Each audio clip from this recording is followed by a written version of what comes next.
बिस्मिल्लाहिर्रहमानिर्रहीम। बहुत नादरीन, आपका मेज़बान रियाज अहमद कादरी हाज़िर है। इस वक्त हम जनाब मंजूर अहमद साकिब साहब के पास पहुँचे हैं। मंजूर अहमद साकिब फैसलाबाद के बहुत ही कोहना मश्क और बहुत अच्छा लिखने वाले उस्ताद शायरों में शुमार होते हैं। आप बड़े ज़ीरक, बुज़ुर्ग और दाना अदीब और बहुत ही फ़हीम किस्म के नक़ाद हैं। आपकी उर्दू अदब पर गहरी नज़र है और आपकी 4 किताबें इस क्रेडिट पर हैं आपके जो शाये हो चुकी हैं। जुगनू तुझे तलाश करें, नया सूरज निकलता है, आवाज़ खुशबू और एक ताबीर ख्वाब चाहती है। और एक और बात ज़्यादा खुशी की ये है कि आपके इस सारे वर्क पर और आपकी लाइफ पर एमफिल का मुकाला लिखा जा चुका है जीसी यूनिवर्सिटी फैसलाबाद में और इस पर एमफिल की डिग्री अवार्ड की जा चुकी है मंजूर साकिब शख्स व शायर और उनकी शायरी के हवाले से। अब हम जनाब मंजूर साकिब साहब से सवाल करेंगे इनकी अदबी ज़िंदगी के बारे में और इनकी अदबी लाइफ के बारे में और अदबी यादें ताज़ा करते हैं। जी मंजूर साकिब साहब, आप हमें बताइए कि आपने अपनी ज़िंदगी का सबसे पहला शेर कब कहा, आपको कब एहसास हुआ कि आप शायर हैं और शायरी का शौक़ आपको कैसे पड़ा? मैं समझता हूँ कि शायरी या फ़नून लतीफ़ा का कोई भी फ़न इंसान के अंदर मौजूद होता है, उसकी फितरत में मौजूद होता है। एक ख़ास रिदम, एक ख़ास तरन्नुम, एक ख़ास तवाज़ुन इंसान के अंदर मौजूद होता है। फिर वो अपने एहसासात को, अपनी सोच को उस शेर के ज़रिए से, उस फ़न पारे के ज़रिए से वो दुनिया के सामने लाता है और मैं समझता हूँ ये इज़हार ज़ात का एक तरीका होता है। सो इस हवाले से आपके सवाल के जवाब में मैं कहूँगा कि तकरीबन मैट्रिक और एफ़ए के ज़माने में मुझे ये एहसास हुआ कि मैं शेर कह सकता हूँ या मुझे इस तरफ सोचना चाहिए। सो ये है कि उस वक्त जो आम नौजवानों में आपस में तालिब इल्मों में शेर व शायरी के मुकाबले होते थे या बाकायदा नई शायरी के हवाले से बातें होती थी मैट्रिक और एफ़ए के ज़माने में, तो कुछ ना कुछ शिरकत मैं वहाँ करता रहा हूँ।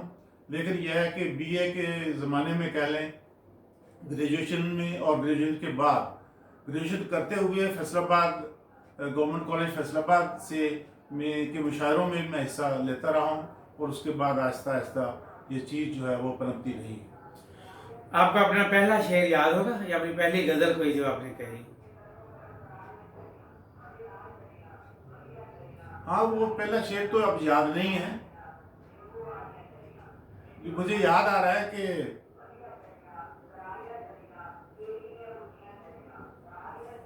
बस बड़ी वो सादा सी कोई बहर थी। जी जी, खुदाई गज़लों में से। हाँ, वो याद शायरी में कोई आपने उस्ताद भी इख्तियार किया, किसी उस्ताद की शागिर्दी इख्तियार की? कोई उस्ताद हैं आपके? हाँ, इसमें बाकायदा उस्ताद तो कोई मैं नहीं पकड़ सका, हालांकि इसकी ज़रूरत होती है। लेकिन मैं समझता हूँ कि मैं तो जैसे कहते हैं कि चल चल के और ठोकरें खा खा के इंसान जो है वो सीखता है और अपने से जो बड़े शायर हैं उनके साथ मुकालमा करके, उनके साथ मुज़ाकरा करके मैंने सीखने की कोशिश की है। बाकायदा तौर पर मेरा कोई ऐसा शायर नहीं है जिसे मैंने बतौर उस्ताद के अपने कोई लायलपुर कॉटन मिल के मुशायरों की कोई याददाश्त, किन किन शायरों को आपने वहाँ देखा, किन के साथ कलाम पढ़ा, उनके कोई नाम बता दें? नहीं, लायलपुर कॉटन मिल्स के मुशायरों में मैं कलाम तो नहीं पढ़ सका, लेकिन मैं मुशायरे सुनने का मुझे शौक़ था और मैं जाता रहा हूँ। मुझसे जो सीनियर दोस्त थे यहाँ के, वो मेरे ख्याल नुसरत सिद्दीकी साहब ने एक आध दफ़ा शायद शिरकत की हो, या और इसी तरह जो लोग अब जमील रामपुरी वगैरह होते थे, सारे दोस्त बिस्मिल शमसी होते थे, नुसरत अमरोहवी होते थे, वो लोग अलबत्ता उस मुशायरों में शिरकत करते थे। उसमें इंडिया से भी कुछ लोग आते थे। हाँ, उसमें बिल्कुल इंडिया से लोग आते थे और बहुत भरपूर मुशायरे होते थे और काफ़ी खातिर तवाज़ो होती थी उन लोगों की और शायरों को बाकायदा इनामों का इकराम भी दिए जाते थे। यानी काफ़ी अदब परवरी और अदब परस्ती वो शो करते थे वो लोग। उर्दू गज़ल में आप किस बड़े शायर यानी सातज़ा में से अगर किसी का नाम लिया जाए जिससे आप मुतासर हों या अच्छा पसंद करते हों?